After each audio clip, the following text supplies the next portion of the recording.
All right. And we are live. Welcome to the Iron Lords podcast, episode number 97. And it's another glorious Sunday. We're back at the round table on the Lord's Day. I'm extremely excited about our special guest, so we're going to get right into it. I want to introduce a Lord who we first got the opportunity to meet at PAX East 2018. At the time, this Lord was not only holding on to one of the most highly anticipated Q4 release dates for the Xbox and PC platform, but his passion for film and ultimately game design truly resonated in a cooperative love letter to Souls fans everywhere. Introducing the CEO of Aurora44 Studios and game director of the Ashen video game franchise, the initial artist by trade, and one of the very few lords to rock the ILP Seal of Approval t-shirt with the utmost style.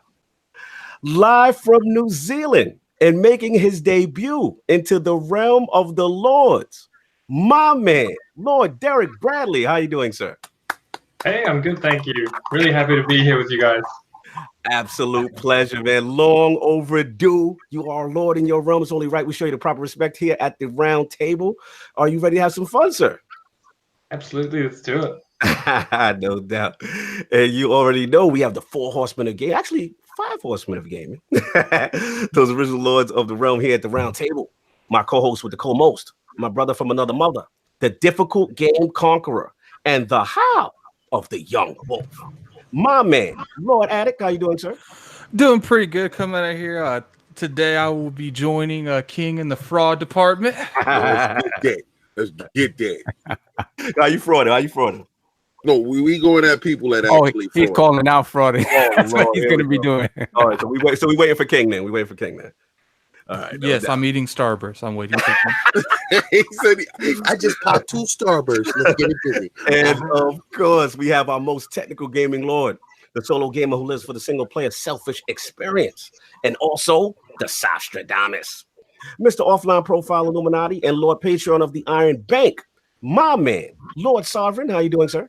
I'm doing good, man. Doing He better should than I have. not get a chance to speak at all. Why until he not? play me in that daggone game. I'm really sick and tired of it. I told you guys. Remember, he said that he was going to do it, and he didn't do it. I told you. Y'all got to start holding his feet to the fire, guys. There's still gotta 10 hold his months. feet to There's the still fire. 11 months left in the year. What are you talking about? Oh man? my God! 11 months in the year? That is procrastinating. Guy, I feel so unwanted.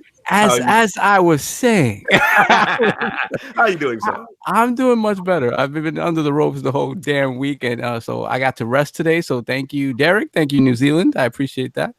the late start So time. you like the time zone switch? Yeah. Today, yeah, I needed it. No doubt. Yeah, and I've been playing. I finally finished Leon's story in Res Evil. I did that, and I got to touch on some Kingdom Hearts. Oh yeah. Oh, word? Yeah, a little bit. I had to touch it a little bit. Why did you pick that?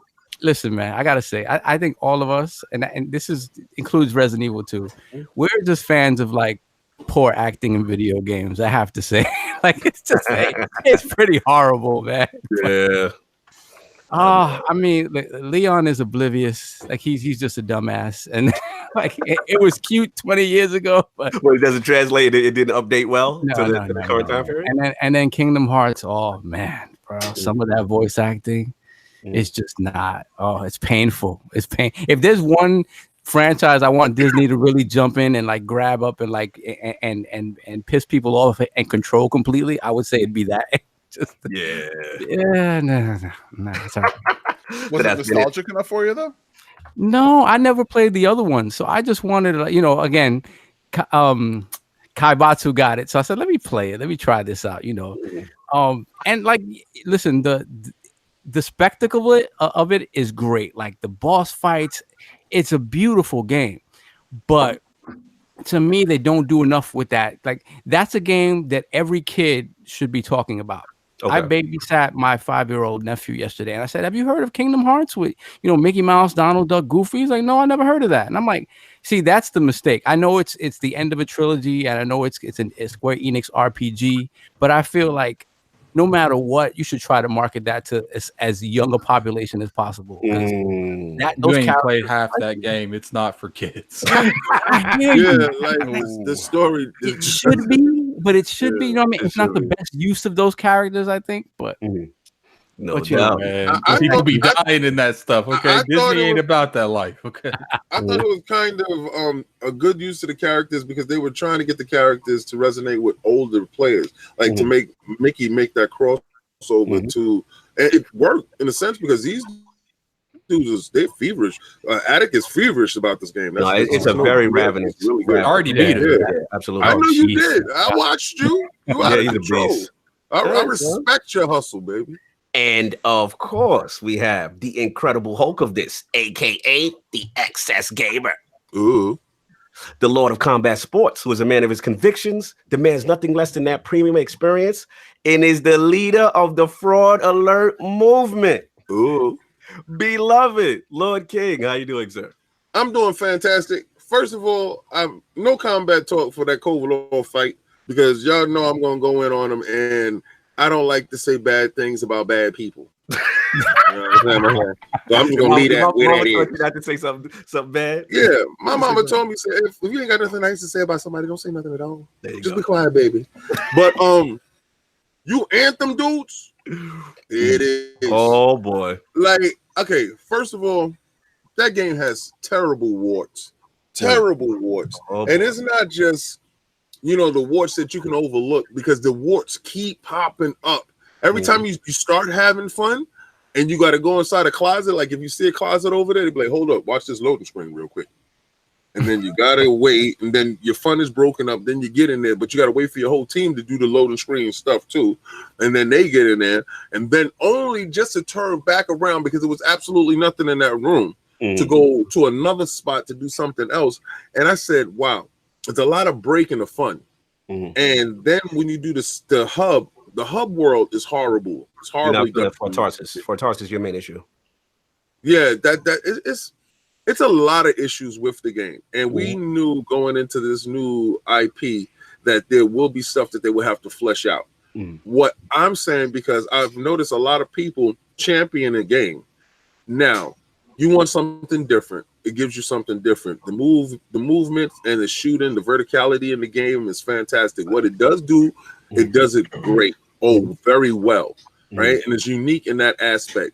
But the warts itself hurts the game, and I don't think people attention span is going to stay enthused with this game for very long. I mean, a lot of people are going to purchase, but are they going to stick around when other games of the same ilk is doing better? Your main concern is longevity. My main concern is the meat of potatoes of the game. If you're giving me a game for $65 and there's another game on the market or two games on the market that has the same $65 cachet to it, right, and giving me more meat, what is my incentive to stick with this game? It's like, you're getting water and soup, and you're not getting. You don't feel like a whole full feature set of things to keep you. Well, you know what you do, don't you, King? You hit up Tony and get that review coffee. No. See, you know what it is, and I definitely don't want to spend the money for it. All right, that's one thing. So it's just that you cheap, King. Is that the issue? Is it finance? No, frugal issue? I think the pricing in the game should have been tiered to like a free to play type of thing, and then they can work a model around it while the game builds.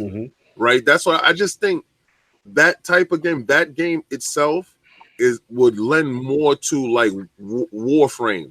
Okay. How Warframe did it. Okay. To build up that community. That's what I feel. Fair enough. I see you go. Attic, you have something to say on this? Because I know you were in the line of fire on Twitter with Anthem. There's a lot going on with your tweet. People have been attacking me over Anthem, over the Epic Game Store, over Kingdom Hearts. I've been getting from every direction, but I'm still 1-0. Okay, still undefeated. He's undefeated in Anthem. Okay, fair enough. No doubt. King, what you been playing besides Anthem? That's it? Oh man, I got the demo. I played Ashen, so I don't be a fraud. All right. So let me tell you this, right? I went in and I said, because the CEO is on the show. No. Listen, man. First of all, we met him, we spoke to him, and then his representative from the next time we went to PAX and at the Microsoft Convention Center, that guy treated me fantastic. So I said, all right, let me try a little bit harder, because before when I was playing the game, I was getting further. I'm not really fantastic in those games, right? But the souls. I sat down and I noticed one thing.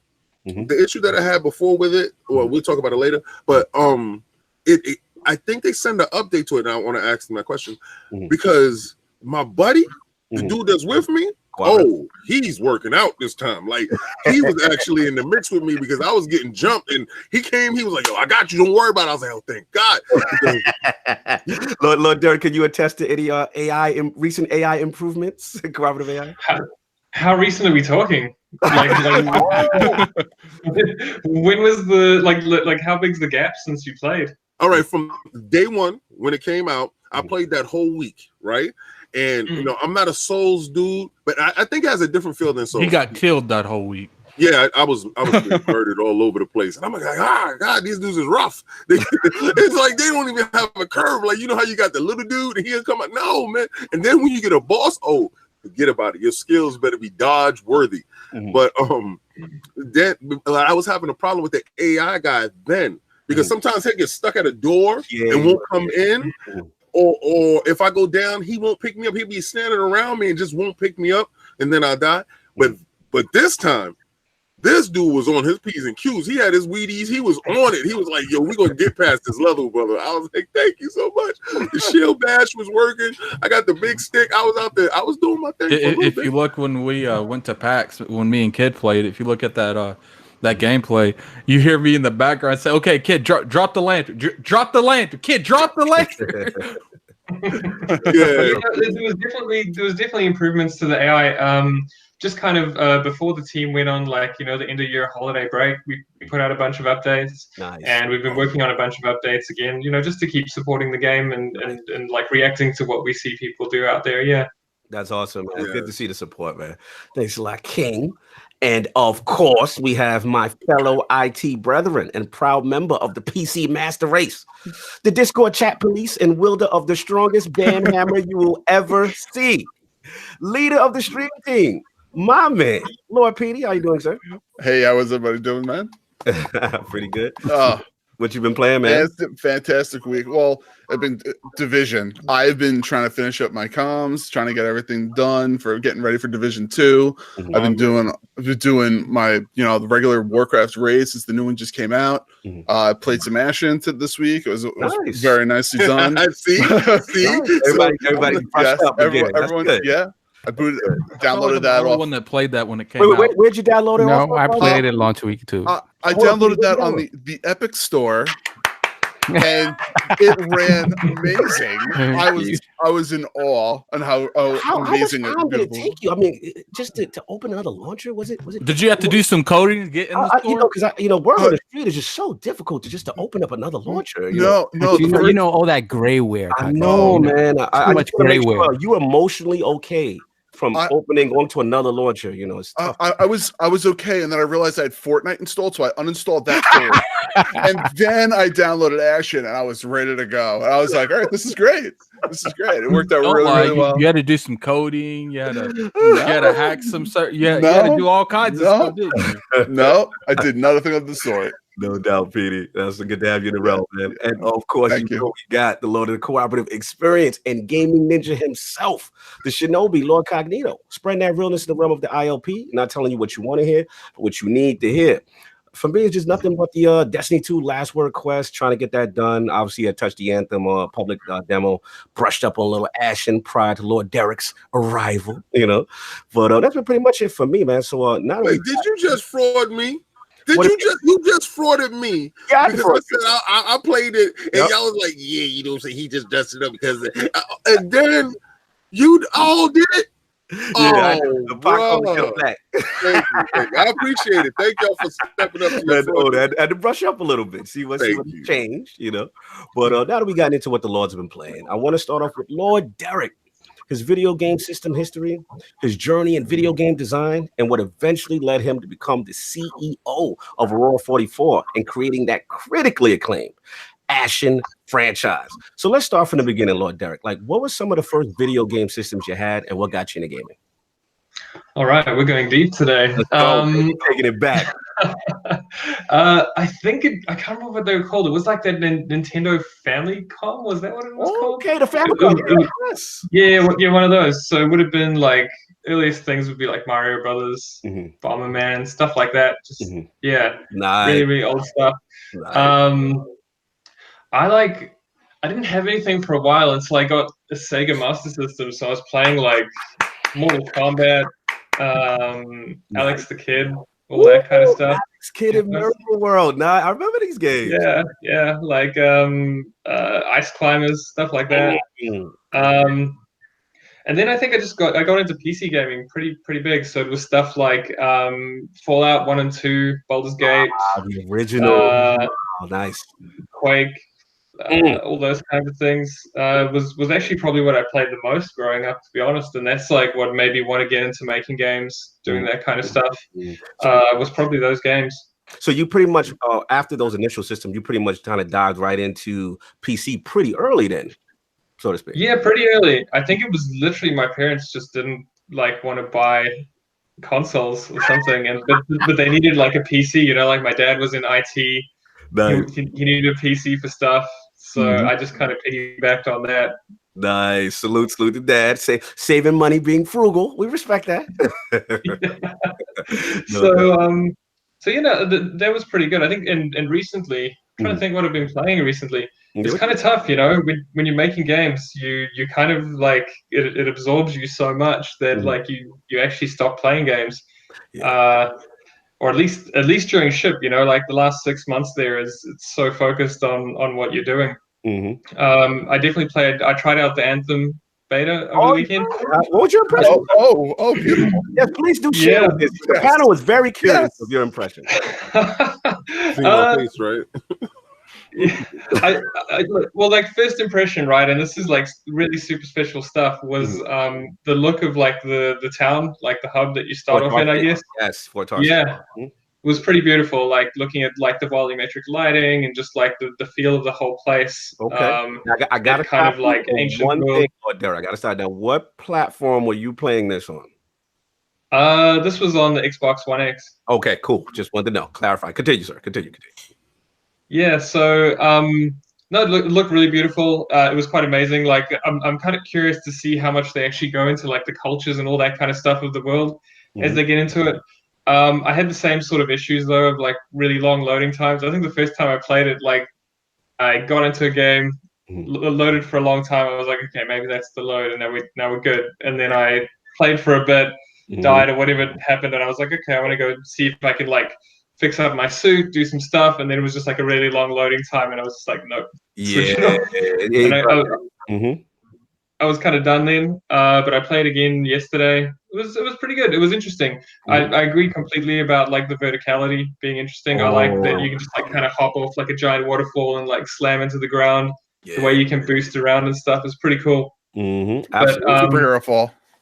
Yeah, I really like the comment. I thought the comment about it being like suggesting free to play for that title is a really interesting comment, because you know, traditionally, like the knee-jerk reaction to free-to-play is like these guys are trying to make money off us, or do stuff like that, right? Or like, you know, loot boxes, things like that. But I think the whole free-to-play model is kind of maturing in a way where I think you're quite right. Like there's some games that would benefit from free-to-play and actually give the community more.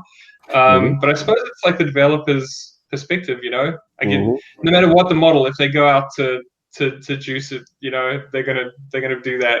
But yeah, it's kind of interesting, and I agree. It's interesting how the mindscape and everything, the landscape's actually changing, and to see who, you know, which devs and stuff adopt it, you know, kind of thing, and it'd be interesting for a game like Anthem. So that's cool that you got a chance to touch that. So as far as that, I know, you know, you talk about that, you talk about going into PC gaming, all that good stuff, and then I want to kind of focus on, you know, obviously because of the time zone, I consider Lord Derek, you're in the future right now. You're a day ahead of us. Yeah, it's Monday. Exactly, it's Monday for you. So, like, can you briefly describe like how gaming culture is in like New Zealand, like just in general, like gaming and gaming culture? Yeah, I would say it's honestly pretty similar to the States. People are very into consoles, but there's a good hardcore PC. Like, yeah, I would say the trends here very much follow North America pretty closely. Okay. Which is kind of good for us running a game studio. You know, we're kind of plugged into the same stuff. New Zealand in general as a as a culture and as a country is very kind of online savvy, I guess you could say. Like we buy a lot of stuff like online from overseas, for example, like as a country. Kiwis kind of travel a lot. Is just sort of a thing. Like people traveling to other countries and like, you know, going to Europe, going to the States, going to Asia is very, very common. So people are quite connected in that sense. And I suppose that's why they're quite cognizant of what's going on in gamer culture and quite plugged in to the North American scene, I would say. Oh, good, man. Good perspective. So now that we got like that covered out as far as the New Zealand aspect, and just want to focus also on your start, like because obviously like a lot of people don't know you like obviously have a little bit of artistic background as well as some film background, and like then led into like the texture artist aspect. So what kind of got you into like that whole 3D modeling and that aspect of gaming? You know, I remember like I studied film and philosophy when I went to university, and I finished and I wanted to work in games. Like that was all I wanted to do. But there was kind of, it's not really the kind of qualification you get into games with. They laughed at it. They didn't take you serious, Lord Derek? What's going on? Yeah, exactly. And I think the thing was, it was almost like, you know, like you finish high school or whatever, and like you're doing your thing, but you almost don't believe that you could ever get a job in games. And that's almost like being in New Zealand. There aren't really many game studios, and the ones that aren't necessarily making the games that I played, you know. And so there was just this sort of perspective of like, I don't know if you could really do it. But while I was in university, Peter Jackson was filming the Lord of the Rings around here. And so that was kind of happening around Wellington. And by seeing that happen, you were like, no, somebody can actually like do this stuff. Like this kind of thing is real and like achievable. And so I tried to get like jobs in film. It wasn't necessarily my thing, to be honest. And I very quickly decided to do like a 1-year course, just learning how to be a 3D artist. And again, mostly like I don't think I necessarily wanted to be an artist. I just wanted to work in games. Gotcha. And but it was good. Like I'd done art my whole life, so it was a good kind of way through. And so as soon as I finished that, I got a job in games and as an artist, and I worked for a couple of years doing that. I still wasn't sure whether I wanted to do film or games because you don't really know till you do it. So kind of like in the middle with your decision at that point.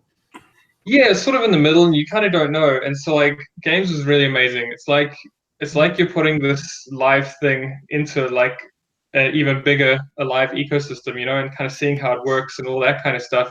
But when I got into film, it was a bit different. It's a little bit more static, you know. You put something onto a frame and it's stuck there forever, and then you just move on to the next thing. You can almost forget about it. With games, it's almost like a curse and a blessing that like anything you put into a game, it's alive. It's reactive. It can also be a bug at any moment in the next few years of development. But you know, so you got to support it. But it feels alive, and there's something really satisfying about that I really missed once I moved into film. Which, you know, I really appreciated film. It was a learning, like working at Weta Digital was a learning experience in terms of what to do to achieve that professional quality, to achieve that world standard quality. Gotcha. And seeing that happen has been a bit of a guiding light at the same time. So I definitely appreciate the time in games to kind of learn the ropes, the time in film to get that perspective on, sort of professional quality. And then kind of wanting to leave that to go back to games, but not having any games studios in New Zealand that did quite what I wanted to do. So my options were essentially start a studio or go overseas and find a job somewhere else. You're literally transitioning into my next question because I was just going to ask you that. Obviously, because we know the climate of New Zealand, and then you know a lot of people don't realize, like, you know, from a big business standpoint, that's a big deal. So like, give me that whole mindset. Like basically, you took the leap of faith, right? Like basically, you left a well-established kind of was a New Zealand entity. What was it? Weta Digital that you were at? Weta Digital, yeah. So that's like Peter Jackson's sort of related company, I guess, who does all the visual effects. But they do lots of movies, Yeah, like you left this like really established entity, and then took the leap of faith, and then become a CEO of an independent game studio. That's a big deal. Like, put me in that mindset to just put all your chips on the table, and just say, you know what, this is what I want to do. Yeah, it was. Like I remember coming home one day and just deciding that was it. Like, and it didn't really matter whether we succeeded or failed. It was like, this is something I have to do. Did Peter piss you off? No, just joking. He said, I'm gonna be my own boss. He's like, that's it.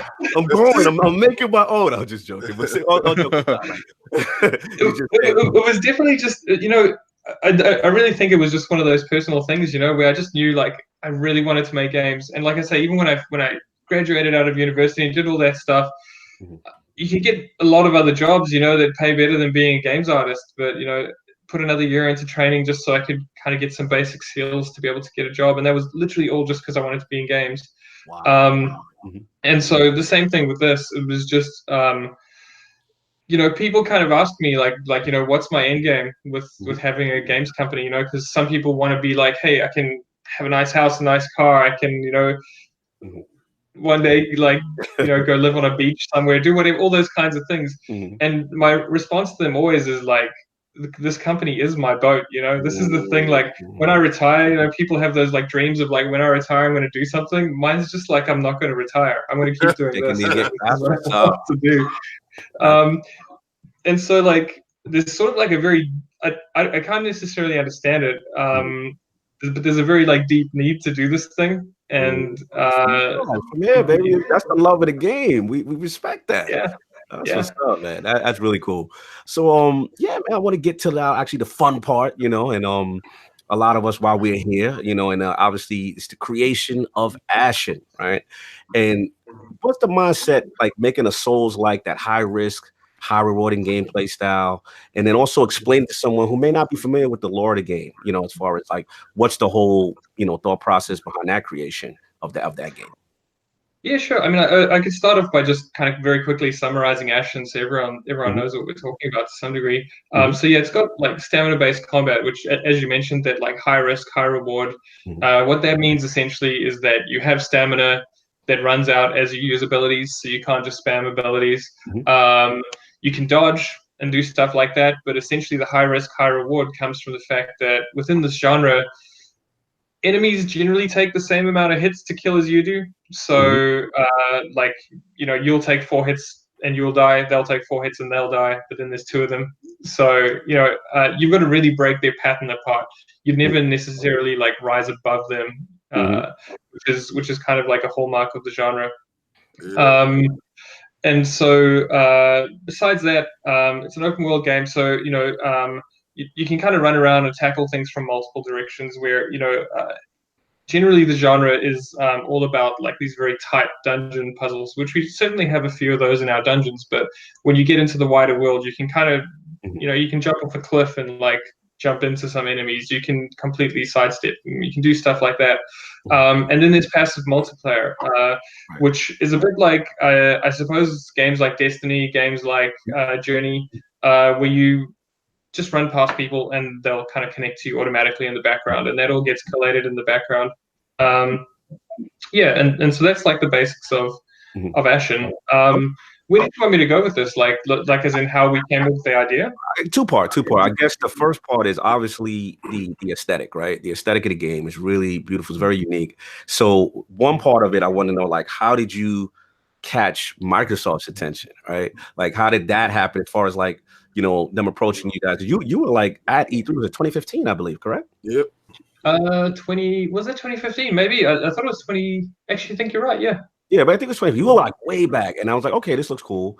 And then so I like that whole process of them saying, okay, you know what, this looks cool. Like, do they approach you? Like, how does that work where Microsoft and Phil's like, hey, we want this on our stage, exclusive to us?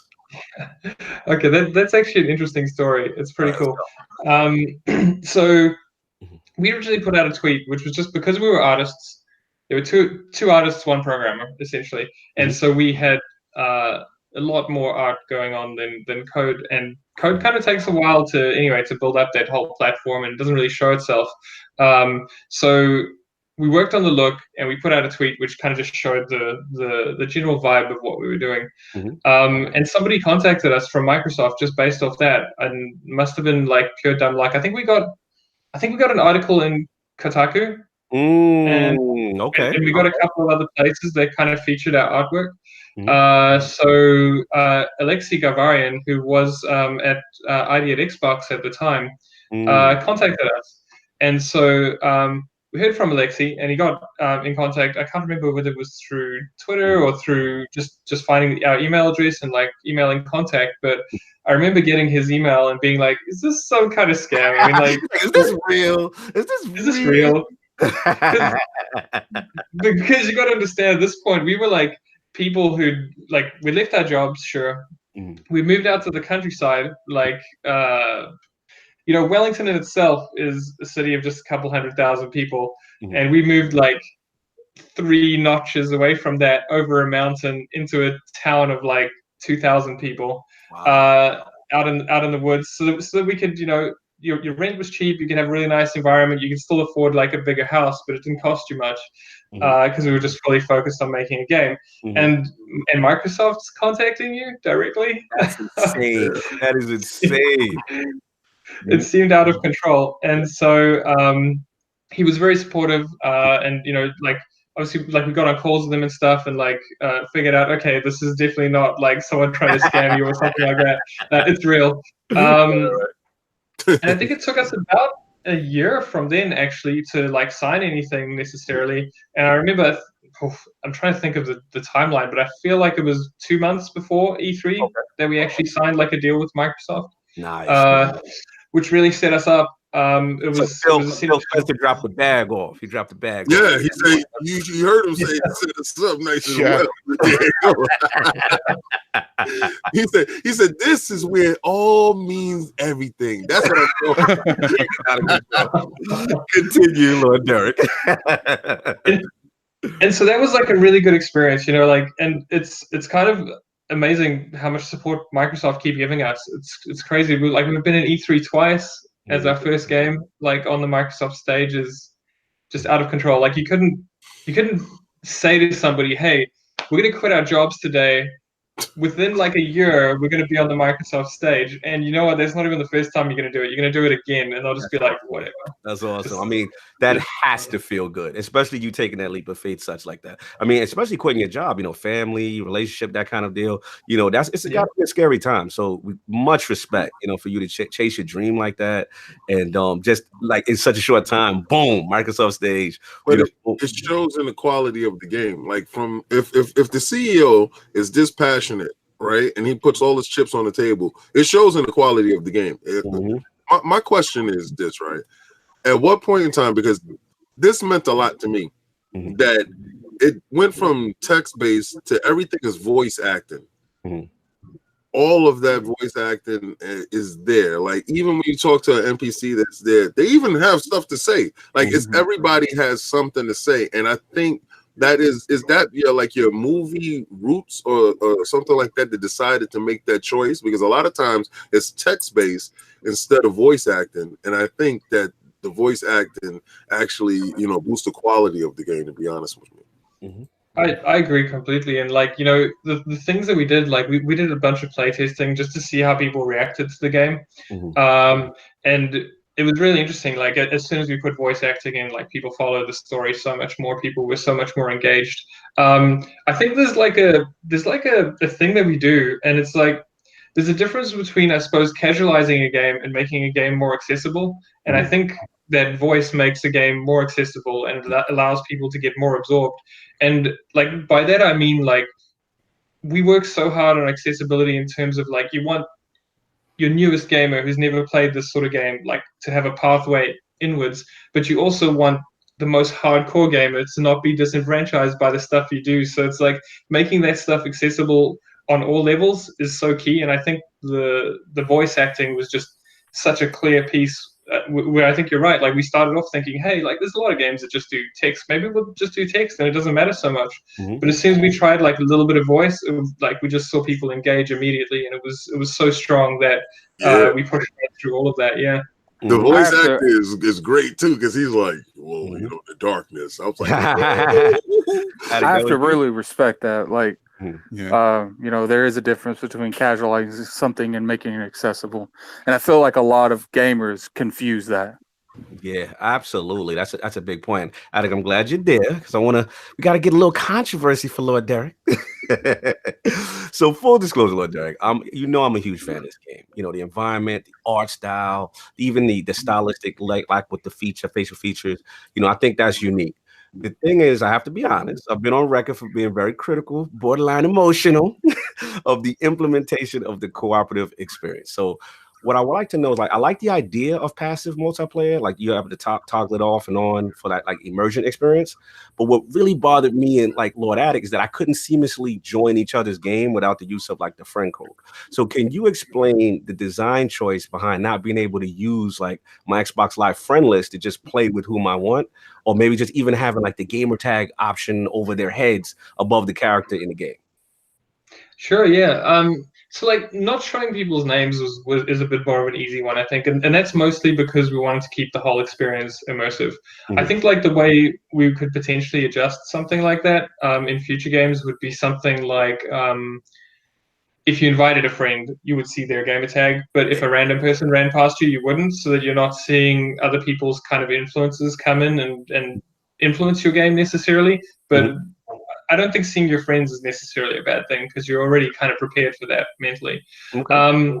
Definitely one of the things that's come up in like postmortem for myself has been a key thing for us is like friend invites, stuff like that is super important. So that's something we're carrying forward into future games. I think with Ashen, it's just like the inherent architecture of the whole thing was so skewed towards this passive multiplayer system that would have been very tough to like retrofit that in, I suppose, after the fact.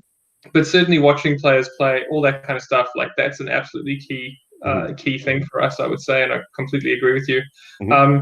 Yeah, because it really depends. Like if you're in a different zone to other players, as in location in the world, like if one of you is on the East Coast, one's on the West Coast, you would have to use the friend code to bypass the zone restrictions.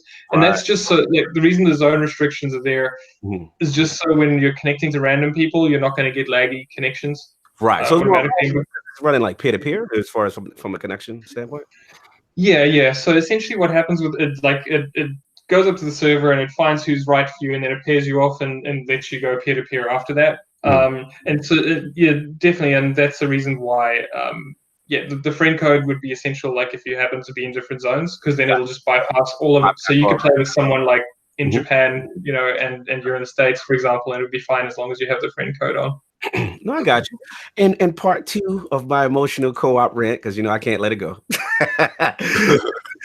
So I actually like the character custom creator, right? I think that the whole thing, I can do my skin tone, bald head, goatee, all that good stuff. But like, I guess another issue I had was like, why couldn't we see these cool customizations of the second player while in co-op? You know what I'm saying? Because Lord Bradley, Derek, I need Lord Attic to see me in all my glory, and he couldn't see me. He had the same other character. So what was the design choice as far as that? Like, is it just a multiplayer thing, the component that we couldn't get the second player to be visualized as in their custom creator?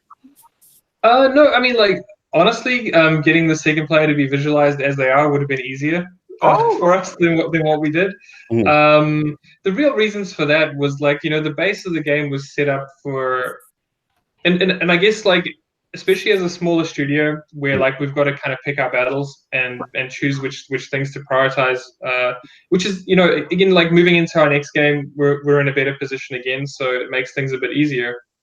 But we very much prioritized almost the single player experience with the multiplayer kind of adding to it. So it was prioritizing those connections with random people you don't know necessarily, which is also why like, not having friend invites and stuff like that was something that wasn't in the architecture early, but in retrospect would have been a good thing. I think in this case though, like because the idea, like this general like narrative idea of it is, if like your Kel's asking you to do something in town, he's not just sitting there, he's actually going out and helping you achieve that goal necessarily. And like if you imagine, like, because depending on whose quest you're tracking, that's what NPC will pop in. Say one random person pops in multiplayer and then like runs off in a different direction, they'll look like your Cal was playing with you for 2 minutes or something. They'll go somewhere else.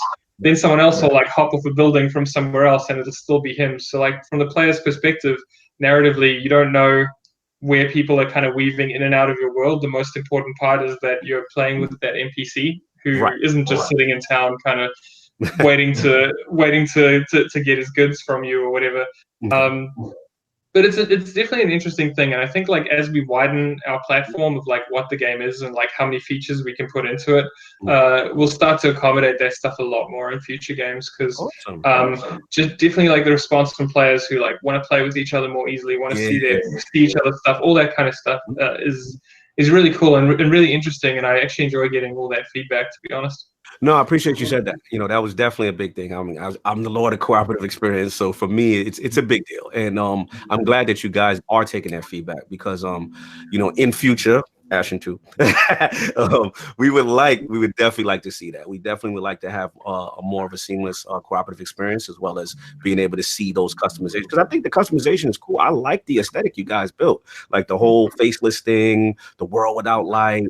Everything is cool, man. And like I said, just being able to see that. And I understand you guys are a smaller studio. So I do understand what your point is as far as prioritization and taking care of what the immediate needs are to get the game out and get it running.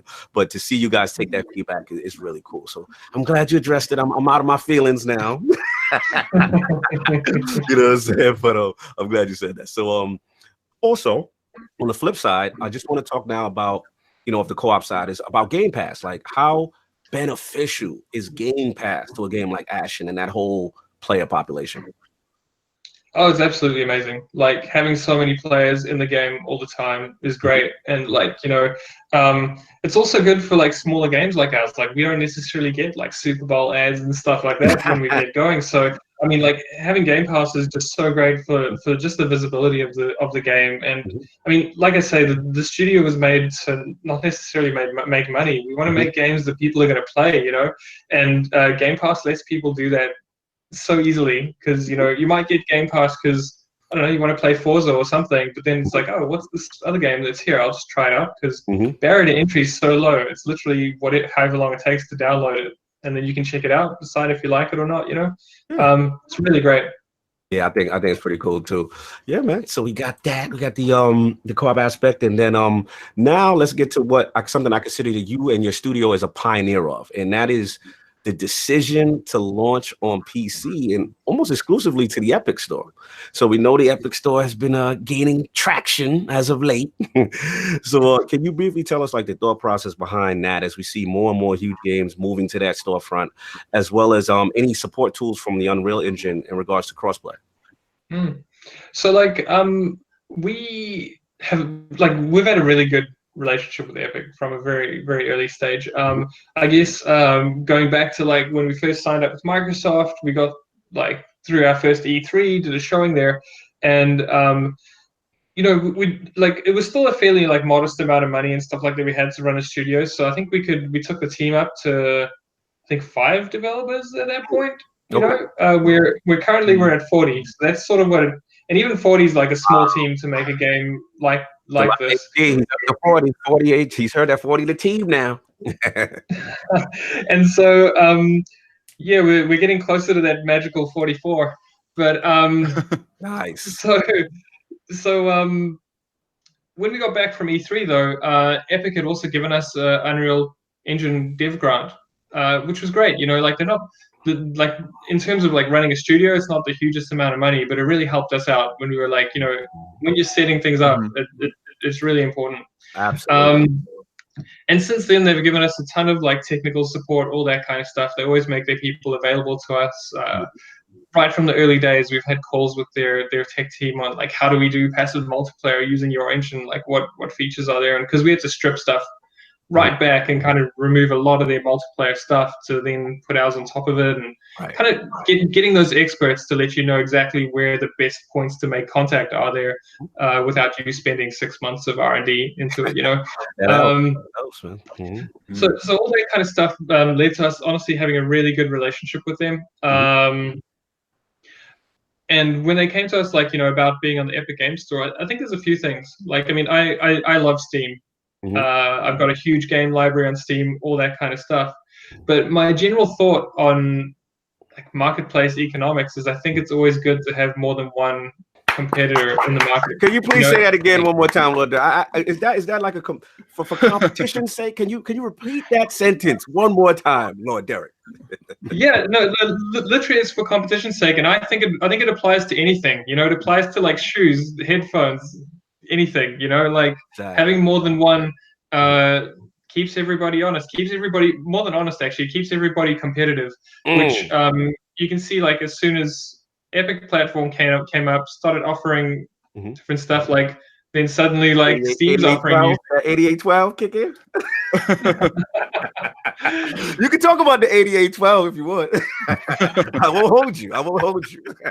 Yeah, and well, I guess that kind of stuff's positive though, and I mean, like, we don't really look at it that way necessarily because a lot of the decision making that went into that was honestly our publishers, and they get to decide how they want to publish it. Right. But we were definitely on board because again, like philosophically, I think more than just like money, it's like now people need to worry about like how snappy is their platform, how well does it run, how long does it take to launch for people to get into it, how good is their friends list, and they have to compete on all those levels, even though there's going to be a few numbers that we see that are like really important, like devs are getting a better rev share on this, and that's like why they're doing it. Well, I don't know, like as long as I can eat, I'm actually pretty good, like because I get to make games. I respect that. But yeah, no, it was definitely good. And honestly, like respect to the people at Steam as well. They do a great job. Like they're the industry standard at this point, and like Epic are coming in and they're challenging it, and very, it's amazing to see. Right? Very aggressive challenge. And okay, King, I hear you, King. Go ahead, King. Well, I don't think King's here. I know it's me. Oh, okay, good. Out of curiosity, I just want. Did you guys expect any kind of backlash from the Steam community? Yeah, like a bit, and I think there's like there's always going to be that, right? Because everybody's got a valid perspective, and like something like each person, like something specific is more important to them, there'll be companies, for example, where like the rev share is like all they care about, and that's like number one. There'll be other companies that like do it for all sorts of reasons, and I think when we look at the players, there's the same thing. Like some people will be like, why do I need to have another launcher? Why do I need stuff that's not going to be in my library? And that's like their number one perspective is that, and they want that satisfied, and that's completely valid as well, I think. That's because we're all individuals, and games companies are the same. Like every games company has a different personality. So like me even saying like we don't necessarily care as much about the rev share. We care about like how the platforms are going to be challenging each other and like bringing better experiences. There's going to be devs who have different focuses to that as well. But yeah, and I guess that's kind of like the beauty of the open market, is that those things can now be satisfied in multiple, like in different ways. Like some people might like the way another one works or the way that one works. But no, certainly like the backlash from the community is valid. I mean, that stuff needs to be heard because that's even how the open marketplace works. Because now the platform holders are like, how do we make these people happy? How do we satisfy what this is? Exactly. And it challenges their like, when they had their deck and their board meeting and they presented like this perfect plan. Well, that doesn't necessarily take into account what everybody needs or wants. So hearing that stuff is like, I think that's key for them to make like the right adjustments and get it right. Yeah, I think you made a valid point because at the end of the day, it's like even if you're trying to be competitive with Epic's trying to be competitive with a storefront, they have to hear this feedback from a vocal community that may be upset that Ashen goes over there and say, okay, well, maybe we don't like it's over there because we don't like the feature set of the store yet. But this now in turn now pushes Epic to say, okay, you know what? We have to now step up our store options and the things that we provide so that we can compete and make it more viable so that if people want to come over, they have the same experience and, a lot of their feature set that they had before, with Epic as well. So that's actually a very good point. And I'm glad you actually are cognizant of listening to the community and their, their feelings as far as them being vocal about it, which transitions me to what I was going to ask you, which was, as far as the Windows 10 Play Anywhere crowd, because when Ashen was first announced, if I remember, this was a Play Anywhere game. Right. So as we got closer to launch, you was at Q4. You know, I know a lot may have been disappointed. I know myself included initially that, you know, there wouldn't be no cross-play at launch with Xbox. So I guess my question is, because of the exclusivity deal right now with Epic, is there any updates or announcements in the future in that regards to Windows Play Anywhere and compatibility with the Xbox and PC crowd? So like Epic are really understanding about that stuff. We have no limitations from them. I think like the only reason that we have any issues there is just, again, being a small studio, trying to put things out on so many platforms, making sure that we hit that quality bar on all the platforms. Facts. Is the biggest issue for us. So we're just taking like a little bit more time, because we wouldn't want to put something out there like, you know, didn't have some shaders working, all that kind of stuff. You know, like quality is big. Yeah, so that's very much quality, and I guess that even that is like, it's an indication of how like competitiveness is good, because if like Epic were the only game in town, maybe they'd be like, no, you can't do that, and that's it. You know, I don't think they would. That's kind of not their MO in general, to be honest. But you know, the competitiveness means that like things kind of soften up a lot. Which is good, because they want people on their platform. They want to entice you to their platform. So stuff like, yeah, they certainly have not got in the way of that at all. Very supportive about it. Yeah. Awesome, man. It's good stuff, man. So yeah, like I said, we got that. We got the Epic thing. We'll revisit that a little later. But yeah, and the last thing is like the obviously the mindset of a studio releasing a game. You know, the journey from debuting this game all the way back E3 2015, getting it released to the map. Like, how proud, Lord Derek, are you of the team? And do you have like a sense of accomplishment now that this thing is kind of like you're in post-mortem, like, you know, you're in that zone now? Like, how do you feel? It's finally here. It finally came out. Well, I remember walking off the stage in 2015 when we did our first trailer, and I was like, I could get hit by a bus right now. Like, I've done like everything. I made it. Didn't even have to like release a game, actually. Just had to like get on stage at E3. I think that was enough. And I don't know, like releasing the actual game is quite surreal. I don't know even now if it's completely sunk in, to be completely honest. It's like life-changing to release your first game. Because games are so high risk, you know, like there's so many games that kind of just die in development. There's so many games, especially from first studios, who are overreaching as we were, you know. It's tough, and yeah, there's no like assumption that we would have been able to get there, I guess. I do have another question. Were you guys always looking to, you know, make that typical Dark Souls gameplay, or was that like, you know, off the many attempts that you were looking at to make what kind of game? Definitely like the stuff we started off with. There was kind of like a high level, I suppose, what would you call it, like idea, and the thing that the pillar that we kind of cling onto for like a whole bunch of composite things that are coming together, from like sound to narrative to gameplay, all that kind of stuff, kind of to try get it to be cohesive, and that we angled towards stuff that was about forging relationships, so things that would make you closer to the people that you play with. And then just underneath those, the three things that we had was that we wanted it to be open world, so you can choose your way through the world. We wanted it to be stamina-based combat, that like high-risk combat, so when someone helped you, it was meaningful. And we wanted it to have that passive multiplayer, just because it promoted that kind of like natural way of meeting people, as opposed to meeting people through lobbies and stuff like that, which is almost like a barrier. We wanted that, and I suppose that's where the open worldness comes through too, and that it's all seamless. You know, there's no loading screens and stuff between you and your experience that you're having with other people. So all of that was like really early, and so we did a pretty deep dive into stamina-based combat, while kind of streamlining things a little bit. Our focus was very much just on finding that like nugget of gold buried deep inside there. Like, what is the thing that is almost like invisible, and it's not about extra features, it's just about how do you do good stamina-based combat was kind of our focus. Fair enough. Let me open it up. Lord PD and Lord Solve, any other questions for Lord Derek in reference to Ashen and its release? Solve can go first. So. Okay, so my specific question is kind of about the lore and the world, and specifically the literary influences that you had. Because when I was looking up, the history of the development of the game, one of the things that came up was that a big influence was Cormac McCarthy and The Road. And McCarthy is one of my favorite authors, and specifically The Road. After hearing that comparison, I'm like, yeah, it makes sense because the world is, again, the world is like this darkened place that is in essence covered in like something in ash-like substance, and it's like there are a lot of comparisons there.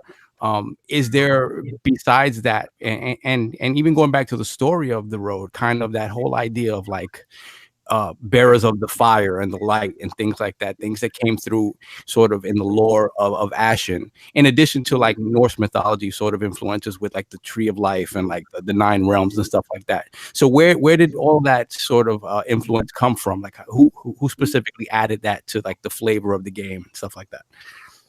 I would say that was well, it's kind of tricky to know where it came from specifically. I mean, that was definitely something I was into really early. And but I'll tell you in a bit like about it. Like there's a few more people in the team that kind of somehow brought that same thing too. But I think for me, like storytelling, specifically in games, sits in features even more than it sits in narrative, so to speak. Where like the option of giving someone the ability to revive somebody else gives them the ability to craft like an emergent story with someone else, or how you connect with people, how you kind of progress through stuff. It's almost like that tool bag that you give players to move through things. And I think that was probably for me where The Road had the most influence too, because if you look at The Road, it's all about like what these relationships mean when you're like right out on a limb, when like the whole world is kind of crumbling around you and you've got this one thing to hold on to. And I think that comes out in like stamina-based combat with somebody else in co-op. It comes out in these like, you go into those dungeons together in Ashen and you have to put your hands into those holes, and then you're like essentially stuck in there with one other person. And if that person dies, you're in the darkness all by yourself, so it's holding on to that other person tightly. Was kind of like as we built those features up. But so I was doing like some research into like blacksmithing and just seeing like the proper ways things are done, because you go and do your research. And I was watching a video about making, I think it was making an axe or something like that. And they had this music in the background, and I was like, that music would fit Ashen perfectly. So I got in contact with Foreign Fields, who Eric Hillman, or E. Hillman, who ended up doing our soundtrack, was one of the members, or is one of the members currently of Foreign Fields still.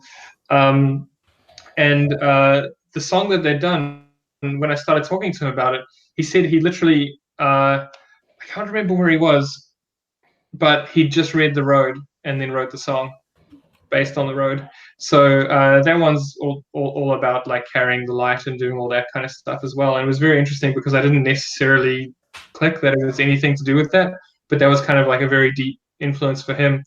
And interestingly, we had like a end of year kind of like Christmas holiday get together thing for the team.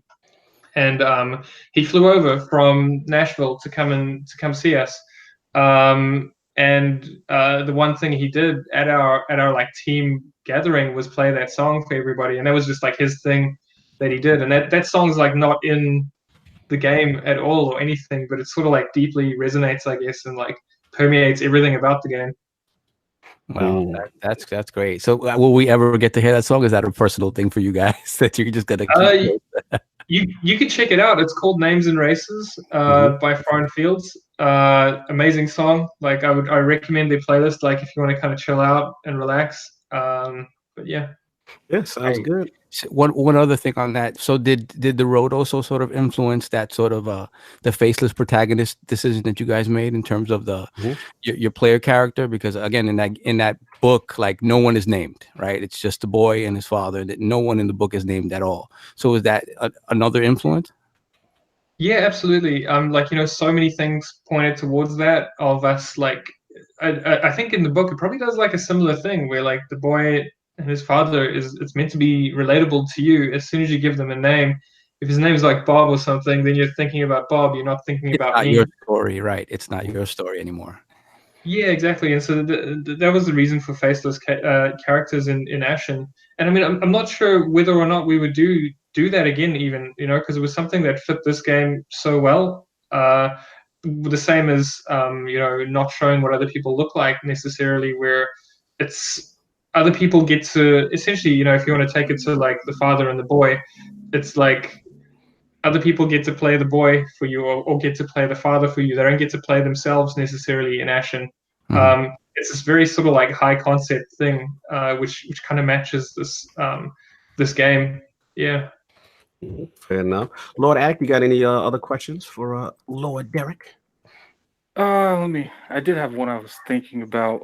When it comes to features that you won't necessarily was able to put in Ashen 2, is there anything that you guys tested around with, but either limitations or you just couldn't get it done in time? Not really. I mean, like, I think this one came together really tightly, to be honest. Like, certainly the like the friends list stuff would be, but that was more like in retrospect, because you almost can't tell what it's like when you're too close to it for so long. You need to like watch other people play it. Was really interesting, and you need to watch other people play it from like so many different perspectives to even pick that kind of stuff up.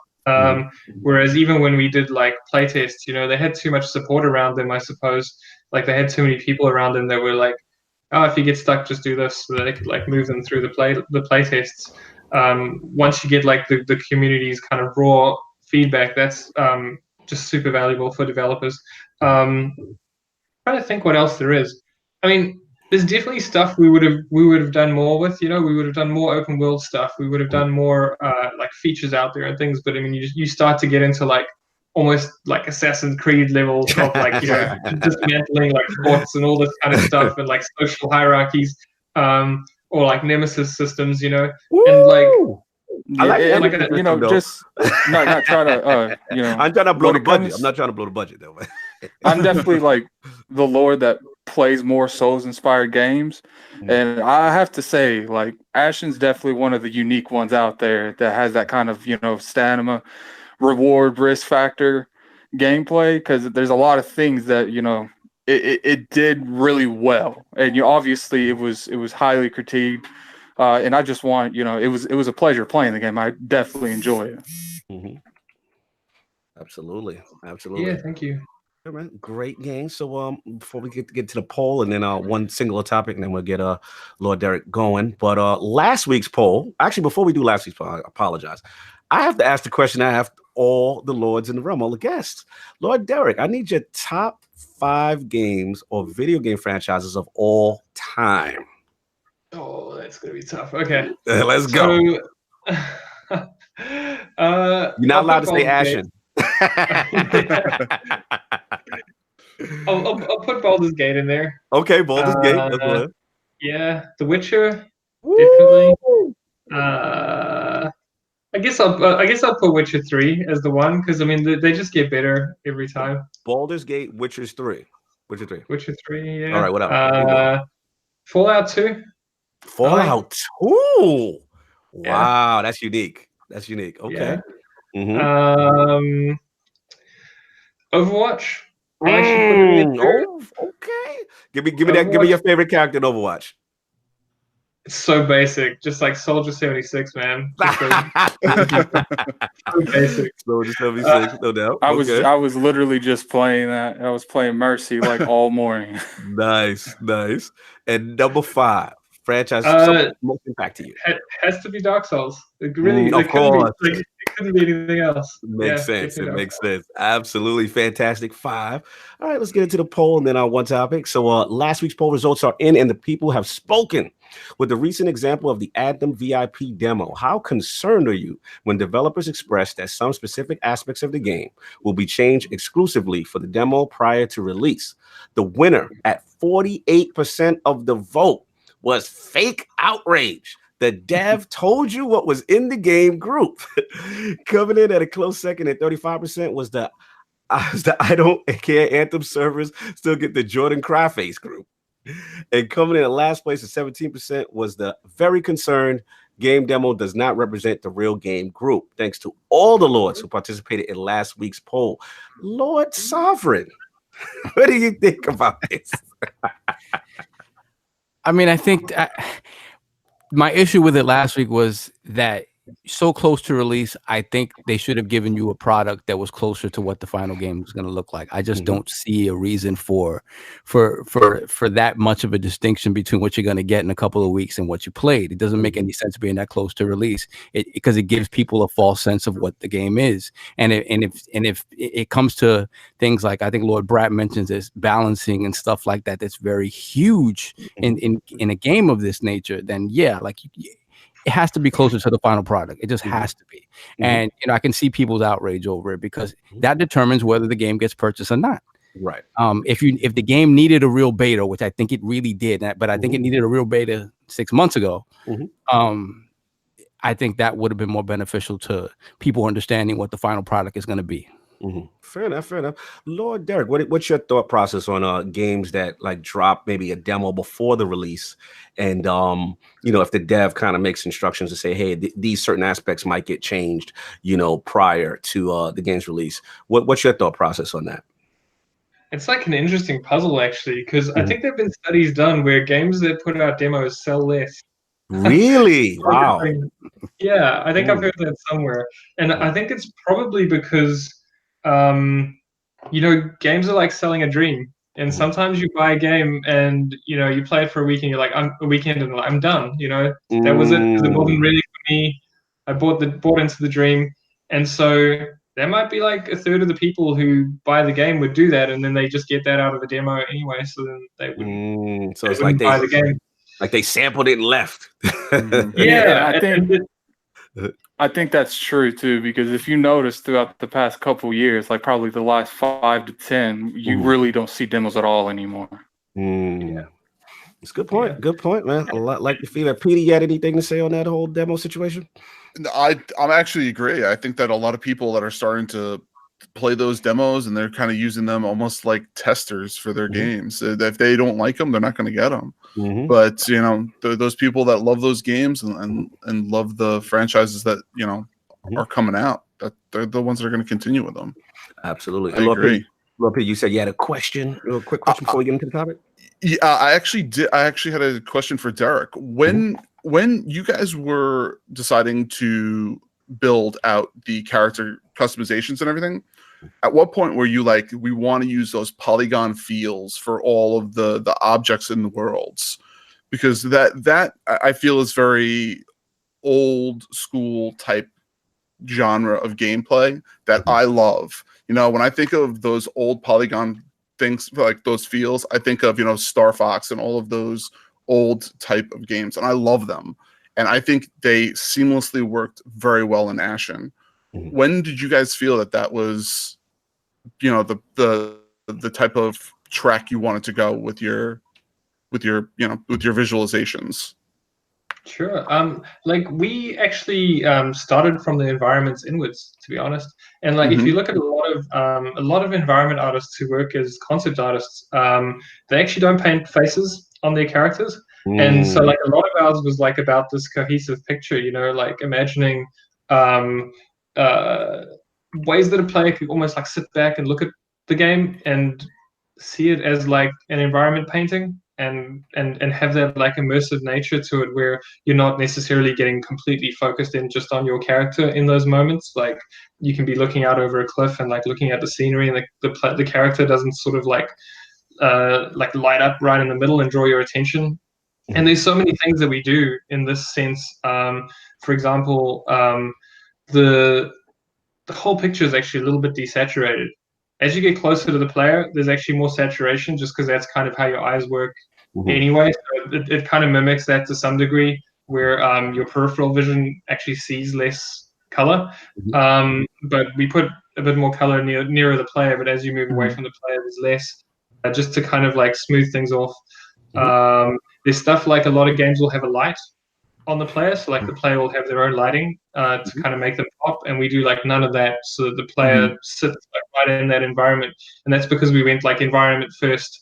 And yeah, like wiping the faces off, it was definitely like there were two reasons for it. The first was that we wanted the Cormac McCarthy thing. We wanted it that you're not judging a book by its cover, and that you're able to visualize yourself as the characters, and you're able to make your mind up about the other characters as opposed to telling you about them. And then the second part was certainly like inspired by a lot of the great environment concept artists out there, where as a cohesive whole, the frame doesn't necessarily always require a face, I guess. The whole look, that whole like low poly look, was something that certainly came from the environment first. So we actually built the environments before we built the characters. And my other question was, when being that this is such a large open world environment, how did you guys end up like storyboarding it? Did you figure out this is the path we're going to put for this character, and go through the, with the darkness and, you wanting to, essentially save your people. So that's kind of interesting because a lot of it was loose story that we came up with at the start, and then like allowed for space for our like concept artists and things like that to move through and kind of add stuff to. But it's also an interesting question because making Ashen and developing Ashen was a little bit like building a rocket ship on the way to the moon. You're hooking pieces on, because like right now we're a team of 40. When we were a team of 5, we physically did not have like the skill set in our studio to do what Ashen is. And so there's pieces of it that came in like halfway through, which is honestly like really exciting right now, because we've got like a whole team with that full skill set ready to make our next game. I have no idea where it's going to go. It's going to be absolutely crazy in comparison. Did he just say next game? Yes, I think he just said next game. I heard next game. That's what I heard. Would Lord Derek like to elaborate possibly on a potential sequel? I cannot at the moment, I'm afraid. But I mean, like we are a game studio. We do make games. Yes. So we're still working on stuff at the moment. All right, so He's we won't blushing get a little. Yeah, we won't get him in trouble with an Ashen too, but we can ask it may be potential DLC for Ashen. We'd love to do that kind of stuff, and that really like comes from the response of the community, how much people want to play the game more, and certainly we have seen like a very strong need for such a thing. so we'll definitely be talking about that for sure. Okay, so based on the needs of the community, there might be discussions there. Yeah, fair enough. We ain't gonna get Lord Derek in trouble. So let's move on. Lord Sov, have you? I was gonna give this to you. I don't know. I didn't know if you were gonna be about initially about what's going on in the world of the Epic Game Store and Metro Exodus. Have you been paying attention to this, sir? Yeah, I've been paying attention to it a little bit. Would you like to bring everyone up to speed as this is our singular topic for the day before you get out of here? So basically what's been going on with the Epic Game Store is that Metro Exodus, as you guys may know, it's been maybe about a week and a half, 2 weeks now that they've announced that they were going to be exclusive to the Epic's Game Store on PC. Now, the issue people have taken with this is that up until this point, the game has been fully available to pre-order on Steam. And other platforms, I'm assuming, but Steam is the primary platform. Right. And people have taken issue with the fact that rather than this is a deal that they feel should have happened earlier on, before the game even got to the point where they were taking pre-orders on any platform, so that it could just be determined from the beginning where this game was going to be sold. So there are some people who have taken issue with that. And then apparently what happened was that one of the game devs basically wrote a little bit of a rant on Twitter that I saw that was kind of poorly translated. Yes. But generally translated to indicate that he was threatening the PC community, saying that if they boycott this game based on the fact that they decided to go with the Epic Game Store, then the PC community could be guaranteed that their next game would not be coming to PC. So, and apparently there has been some sort of response to this. Okay, what's been going on? I didn't hear the details of it, but so the quartering, which is a YouTube website, indicated who kind of talked about the story yesterday. Indicated that they did receive some sort of a response from that developer or specifically that individual who made that comment. But I have not had a chance to see it or what it entails or anything like that. But generally, there are people who have decided to flat out boycott the game because of the issue of the game coming to the Epic Store, especially so late before release, especially considering the fact that it had already been up for pre-order on Steam. Again, any version of the game that was pre-ordered on Steam before this announcement is being honored. So you will be able to download it through Steam and play it through Steam.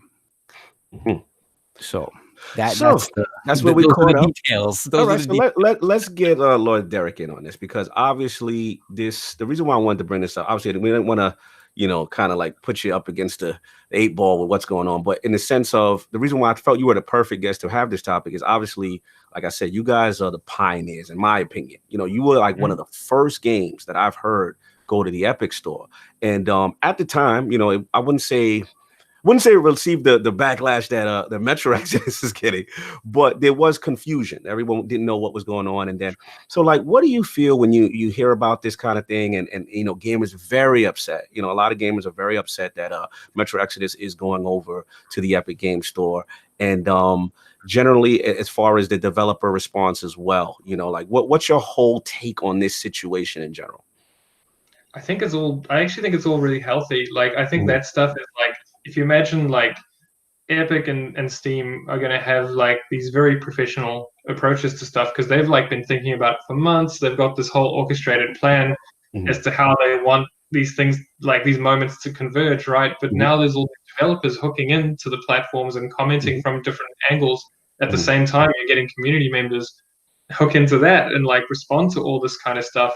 And because of that, you're getting like negatives thrown in, you're getting positives thrown in. And when something negative happens, I think that's only like an opportunity to learn and figure out like how it actually exists.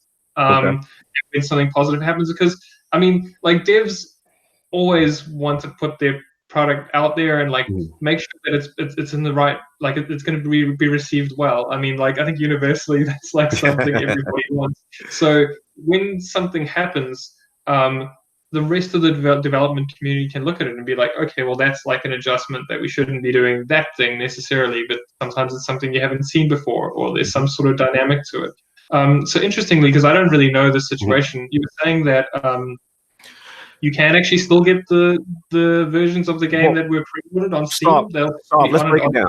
Yeah, let's break it down. So the people who pre-ordered the game initially on Steam, that's being honored, correct, Solve and Addict? Every pre-order on Steam that went in before this deal was announced is being honored. Okay. So as of now, what is it, about 2 weeks before release or whatever it's been, now the deal has come to light as far as it being exclusive to the Epic Store. Right. And the backlash, again, we just want to clarify, is just that people are upset that this is most likely an exclusive to the Epic Store for about 1 year, correct, PD? You're right. It's a 1 year exclusivity deal. Okay, so it's a 1 year. So as of right now, if you want Metro Exodus, you have to get it through the Epic Store, unless you pre-ordered already on Steam, which would then be honored.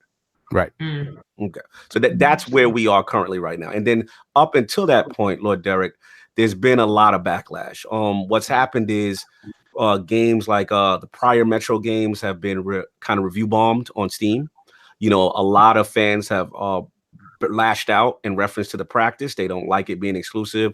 Their other issue is that the Epic Game Store, they feel, is not as feature rich. Now, they feel that the Steam platform is the better platform as far as features, and that Epic shouldn't be doing this unless their store is up to to the same level. So that what do you say to that and that argument, of gamers being upset? I think it's kind of like a chicken and egg kind of thing, or like you don't get the games in there. Is the platform ever going to mature if you don't have like the need or the people criticizing the platform or asking for what they want? Is the platform ever going to mature? And like Epic have the resources to do this thing. Like if anybody in the world right now has the resources to do it, I think it's Epic.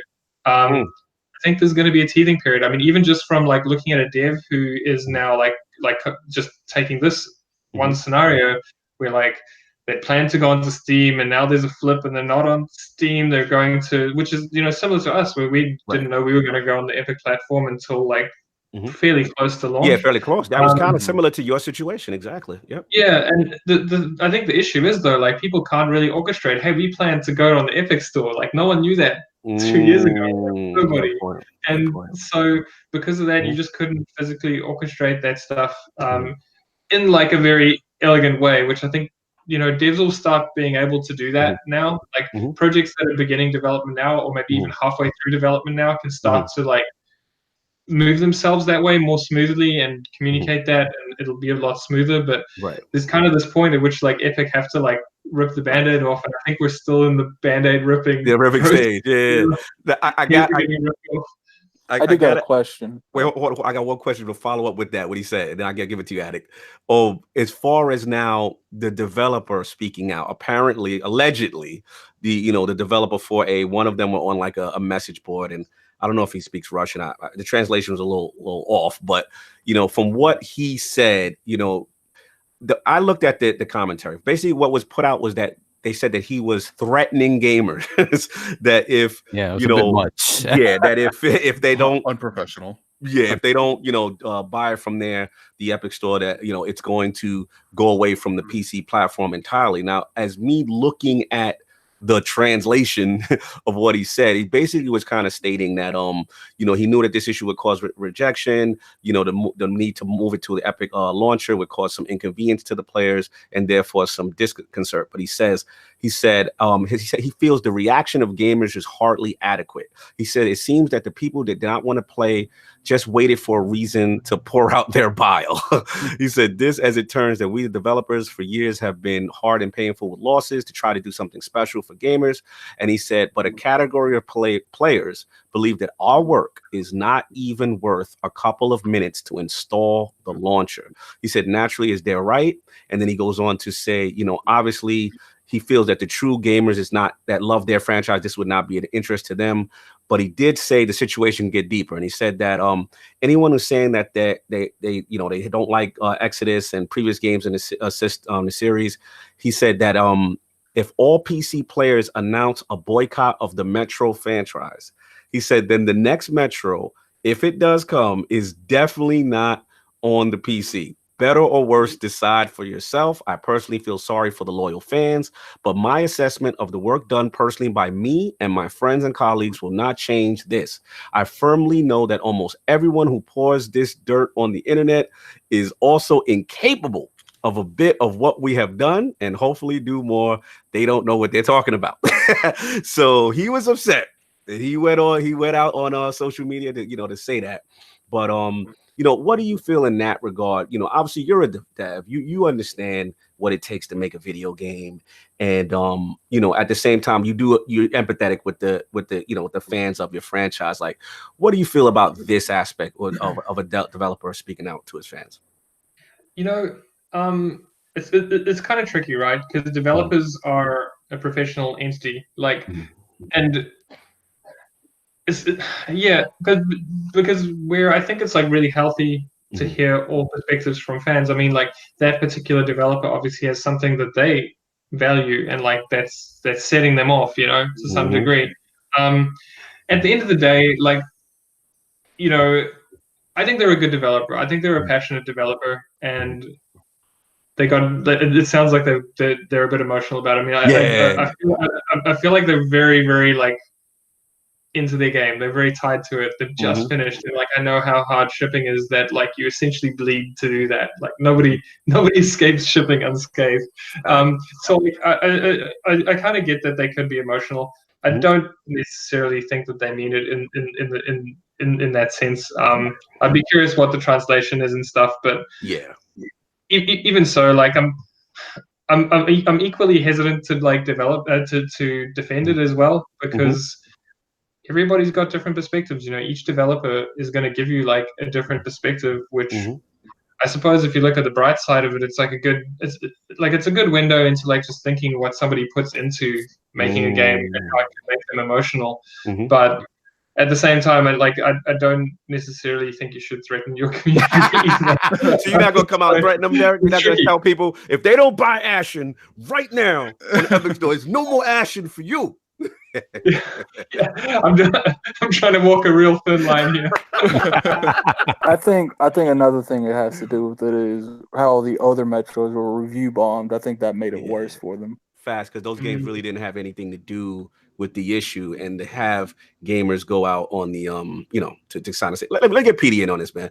PD, you've been weighing in on this whole thing, man. What do you feel about the whole Metro Exodus thing? So I think it's crazy, number one, that these guys would be so unprofessional, but to do something like this. But for me, when I went to buy Ashen over the weekend, first thing I did was I went to the Steam store, and you do have a page there, and it says coming soon, just saying. And then I was like, all right, it's not here. Okay, close that. And then I opened up the Epic Store. I was like, oh, it's here. I downloaded it. I don't care where my games come from. I really don't care if they're in library A or library B, or if I got to go to the store and still buy a CD. I don't care. If I love that game, I'm going to get it. So you know what? These guys that are being the way they are, it's just, internet trash to me. Would you guys agree that the people that are outraged is, I would is the small vocal people minority of Steam? Because I feel like the for the most part, the people who just get on Steam, buy a game and play it, they're going to get Metro Exodus isn't here, and then they're going to Google it. Oh, it's an Epic Store, and they're just going to buy it. Well, I think it didn't help that Steam came out and made a statement themselves, which is kind of irregular. Like, it's not something that you would expect them to do. Do you think Steam knows that this is going on before it happens, or you think they get surprised on Twitter just like everyone else? I don't know that they got surprised by this. I see that's an interesting question, because I don't think they were surprised by this. They knew, and I think they used fan reaction to their benefit. They did come out with a statement, right? Lord Sov saying that they felt it was unfair. It was unfair to the fans. They didn't want to focus it on themselves, so they projected it onto the fans. And of course, the fans run with it. I do got a question. Like, it's kind of a scenario thing. I'm kind of curious. Okay. When it comes to games going over, some have more effect than others. What do you think is the one game that could get announced as going to Epic but not Steam that would get people riled up the most? Because I'm curious on that. Because me personally, I think if Red Dead came out and it was only on Epic, Twitter is gone. Like Steam's gonna crash. Like, people are gonna be so outraged. Put Lord Derek on the spot, man. I'm just curious what he feels like. Is the game that will just push it over the edge. Jonathan B says I feel like with that would be weird. Like, I feel like the Division wasn't as. I feel like the Division wasn't as bad as this one. Like, it feels like when people, okay, the Division's going over there, okay. But the moment that Metro Exodus got announced, it just felt like the Twitter blew up. Yeah, it went crazy. Division's got a following, man. They're not going to get all angry and pissy. I do feel like that for the most part, it is only the minority. Like, if you're a fan, like people have been following Ashen forever. They're like, oh, you got to go to Epic, and I do think since it was an original title and it was your guys' first game, I think you got under that those flames a little bit, and because if you was like in Ashen 3. And Ashen, the reason why I feel Ashen also escaped a lot of that vitriol was that initially it was understood like it was an Xbox exclusive. I think it was more so looked as a console game first, and we knew it was coming to PC. But I don't know. I just feel like they escaped it a little easier. And the thing with the Division 2, I don't think they ever, like, to my knowledge, did the same issue happen, that there were pre-orders that went up on Steam and then they had to be. When Division came out on Steam, and it's always been a problem, is that when their updates came out, they would get them hours later if you bought them on Steam instead of Uplay. There was always a problem with it. So for them to walk away from Steam was probably a great idea from them. But I'm sorry. In terms of Division 2, there haven't been any issues with, like, in terms of Division 2, the deal with Division 2 and Epic was that's something that happened way before any pre-orders went up on Steam for that game, right? There was never any pre-orders on Steam at all. That was never even a thought concept until very recently. So I think that matters a lot. Yeah. Going around the round table, what you got? Which game do you guys think would get Twitter more riled up? I don't know, man. I mean, at this point, I think just the newness of what Epic is doing. Because what I'm saying is like Epic, Epic has any choice of any game to get the best following possible for Epic Store. What would it be? What would you go after? Whew, that's tough. I'm gonna give it to Derek first. I don't know, man. That's a tough one. In terms of like people being upset about it, though, I think it's like a lot of it is expectations, right? The more that you expected this thing to be in a certain place, and now it's been shifted, the worse it is. So like games that have traditionally gone to like a lot of platforms or been exclusives or that kind of like people are maybe more comfortable with that. I don't know. Like I think Red Dead was a good call though. Yeah, Red Dead. Yeah. I don't think there's a game bigger than if Red Dead came out and it wasn't going to be on Steam. Like I saw people boycott Destiny 2. I've seen there's a couple people I saw go crazy over Sinner Sacrifice Redemption. I saw a couple on Ashen, but like Red Dead, I don't even want to see Twitter. I might have to log off Twitter. I would say maybe like Cyberpunk or the next Witcher game. That would piss people off. That would piss people off. People want that Cyberpunk. I think Cyberpunk, you nailed it. Was it CD Projekt Red? Rockstar with Red Dead, because Red Dead still hasn't made its PC debut, right? No. I think Red Dead even has more weight, right? Because if Epic was able to snatch that. And you know what the funny part is if Steam doesn't compete with Epic and lower that, what the cut is, I think unless they're going to make their own launcher, you could possibly see Red Dead 2 go on Epic only. I know what, like Lord Derek said, Epic right now has the capital. They ready to back the truck up.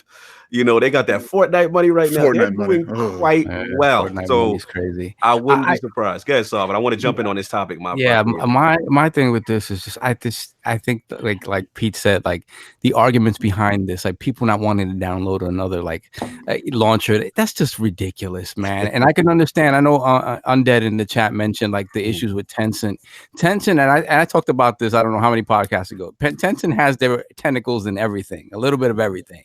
So a lot of what you touch in video games, it has touched Tencent in some way, shape, or form. So it's hard to avoid that. For me, honestly, the only valid argument that I can see people making that I could sort of agree with is because Epic is so new at this, because they're in this simply because of the success of Fortnite. You worry about that storefront being there in 10 years. And that is a valid point. Like, you're gonna make me go and buy something here again? And who says when Fortnite, because obviously every game has a peak, every game has a down spire. It is like, who knows from 10 years from now, Fortnite's here, and if you're even relevant at that point because you lost your golden goose, like I can get that. Right. Yeah. So I can get that where you're saying, okay, will I even have access to my game license, in X amount of time? I think that's the point of them going into this, is because they're trying to anticipate when Fortnite isn't the biggest thing around anymore. Right. They're trying to establish a brand in PC. Like they're trying to get to that point where they're like, Steam doesn't see us as just a store. They see us as a competitor by that time. They trying to get to that Microsoft and Sony money before that point where Fortnite's not relevant as much as it used to. I think Fortnite will always be relevant. To be honest, Fortnite's now holding concerts in the games. In the game, it's like so ridiculous. I just find it funny that people like now they like Valve is being painted as like this underdog that's being attacked. Like, and it's funny that they're getting in on the conversation themselves because they know that the pressure is coming from all sides. And it's like, I don't know what's going on with Steam and, when they make negotiations with stuff like this, but, people always want to sit there and act like I literally had someone argue with me saying that competing isn't it shouldn't be buying exclusives. It should be just the $10 difference. And I'm like, competing is both. Let me get into this, man, because this has been on my mind, Lord Derek, man. This whole Epic Store thing, man. Oh, I got a lot to say. Look, here's the thing that I have to address first. Like, let's get it straight. The Epic Store is providing the dev more money on the profit split, right? So our favorite devs are making more money. That's correct, right? Two, then we got in North America, like on Metro, the Epic Store, the game is $10 cheaper for the consumer than it is on Steam, correct? I honestly don't know. Like if you say so, yeah. No, I'm saying I'm actually not talking to you, Dad. I was talking to Solve and Addict. I don't think the game is $10 cheaper per se. It's just the cut. The cut is more, but I heard in North America, in the Metro on the Epic Store, it's $10 cheaper. When I was on Press Start, Alex said it was $10 cheaper. I want to shout out to Lord Hogue. He had a good virtual legality on this. For mine, it's only in America though. It's $10 cheaper. So right off top, consumers saving money, devs making money, so they're winning, and then the storefront itself is trying to challenge Steam. So I just don't understand the problem. Like just off of the developer making more money for himself and the consumer getting it cheaper. The only thing I do emphasize though is that, okay, the last minute nature of it. Okay, if you had your heart set on it and then you find out 2 weeks before release the game's going to come out on another platform, I get that aspect. I get the frustration with that. But at least they are, for the people who really believed in it, they're honoring the pre-order. And from my understanding, they're getting it. The people who pre-order, they're getting it on Steam. So, I think at the same thing, talking with what Attic is saying, like competition is good. Do they legitimately need to improve their store? Yes. Do they have to improve the security features? Yes. Do they have to have cloud saves? Yes.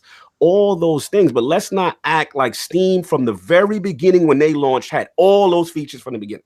Like that's the thing that's pissing me off. Like you got to allow them time to grow. Now, if they continue, right, and they say like if they still don't add any features, right? I'm with you. Bomb them, do what you got to do. I just don't like review bombing, like this sense of entitlement from gamers to just review. Metro 1 and 2, they have nothing to do with this. Why y'all review bombing that game? Like to me, that like you're just hurting the dev. Like that to me is just, I can't respect that. You know what I'm saying? At the end of the day, and you're adding to the argument that gamers are entitled, gamers are petty. Like we all have to. We all end up falling under the umbrella. We all have to eat that because of a select few. And here's the thing. No, please go ahead. No, I mean it's just that's the part that's bothering me because it's like I do listen. Should the dev threaten the gamer? No, I'm not saying that. But at the same time, I understand his frustration. Like, y'all don't know what it takes to make a game. Y'all sitting there attacking it. This is beneficial to the studio. Like, so there could be future projects, in the future. But here's the main thing though, and it kind of I want to tie it back to Xbox. It's like, we hold the whole thing. Xbox has no games. Remember that the whole narrative. So then, like, remember back when they Microsoft secured the 1-year exclusivity for Rise of the Tomb Raider. Right. Remember that? Remember the Tiki Torches was out. The Tiki Torches were out, and when that game came out on PlayStation, it kind of bombed. But here's the thing, though. Can I interrupt for real quick? I definitely apologize. I gotta go. That's cool. But I appreciate Lord Derek for coming by. I'm at work and I've delayed the working long enough. It was a pleasure talking to you. I hope the best for you and your brand. I loved Ashen. I played it actually with Kid Smooth. He raged. It was funny, but definitely look forward to having you back on one day. And it's been a pleasure. Absolutely, thanks. So Attic is hilarious. Here's the thing, man. While the cops go past, but the thing I got with it is like, remember when the whole narrative with Xbox, and then they didn't have any games. They do the Rise of the Tomb Raider thing. To get the 1-year exclusive. People go crazy. This is anti-consumer, Microsoft. You know what I'm saying? How dare you secure that for your thing? But my thing is, I don't see the same energy when other people get exclusives. Like when Marvel Ultimate Alliance 3 just announced exclusive to the Switch. I thought that was a power move. I didn't see the Tiki Torches. Street Fighter 5 exclusive to PlayStation 4. Thought that was a power move. I don't see, the thing. Destiny had maps and exotics shunning PC and Xbox users for years. Again, I don't see it. So it's like you can't pick and choose, what you're going to Tiki Torch about. Because at the end of the day, if you really want that game, go get the platform. Console guys been doing it for years. Like, I just don't understand it. Like, I get it. Like, at the end of the day, it's competition. it's going to force Epic to step their game up. It's going to force these guys to step their game up. You know what I'm saying? And it just makes us as gamers look bad. And all you got to do, let's be real, fam. All you got to do is click an icon on your desktop. What's the big deal? Like, just click the second icon. Like, why is this torture? You download the game, and after that, you're playing the game. I can understand some issues. Like I said, people have said Epic the storefront is in its infancy, so probably you might have some issues with updates to the game. And I know Steam has that stuff that Steam has gotten fixed over the course of many years, so it runs smoothly in that regard. But hey, I mean, when Steam came out, it was a steaming pile of trash. But if you wanted to play Half-Life 2, if you wanted Half-Life 2, you needed that Steam. So it's just a matter of allowing the growing pains and being patient.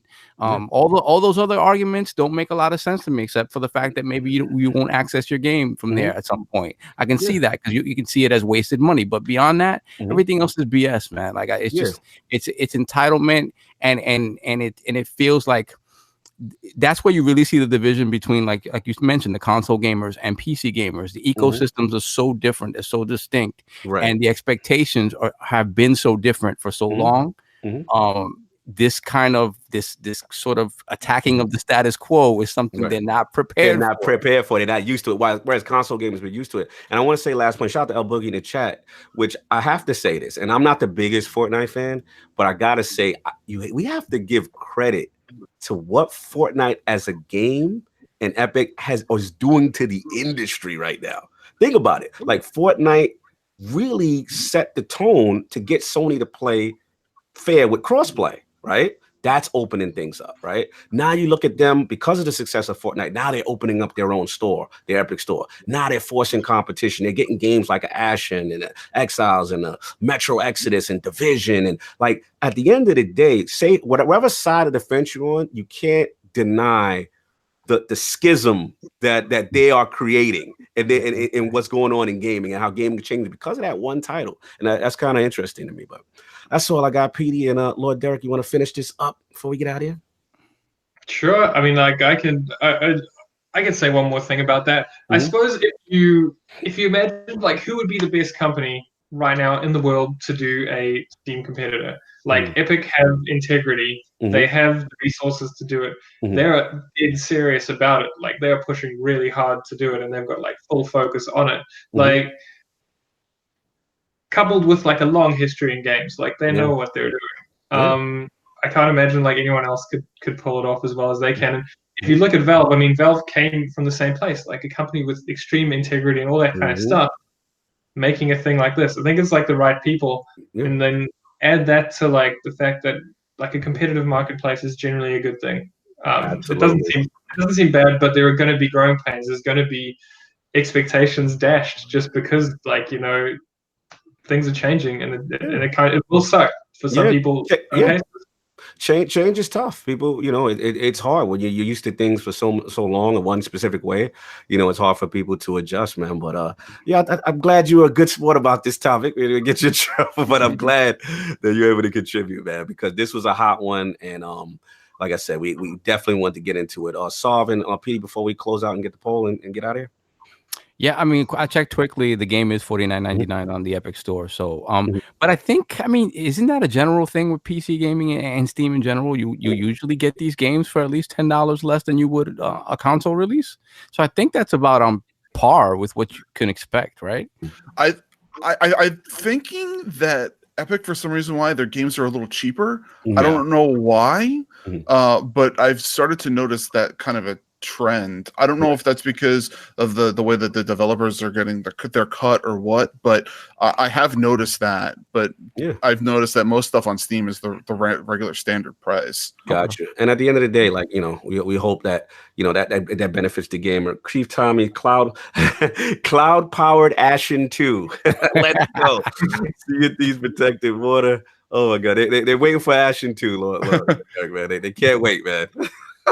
Let's get this poll and get out of here, man. All right, new ILP poll this week in regards to the recent controversy regarding Metro Exodus, move from Steam and now to the Epic storefront. Do you consider this latest exclusive deal by Epic just another competitive move? The choices are A, no, they are just buying third-party timed exclusives, anti-consumer. B, yes, devs make more money and consumer gets games for cheaper. Win-win. C, I don't care. PC gamers are finally getting a taste of that console war smoke. That is the question. Those are the choices. Please rock the ILP vote when it goes up on Twitter tomorrow. Lord Derek Bradley of Aurora44 Studios. An absolute pleasure to have you in the realm of the Lords, man. Where can the fine people find you, and what else do you have going on? The best place to find us is A44 Games. You can find us on Twitter. You can find us on Facebook and on Instagram. Definitely like our website too, a44games.com. Yeah. Woo! Absolute pleasure, man. Just hearing your passion and the knowledge about this game and learning the whole design choices you guys made. Really, really humbled to have you in the realm of the Lords today. Learned a lot and learned about your fearlessness, man. You believed in this project, man. You really put yourself out there.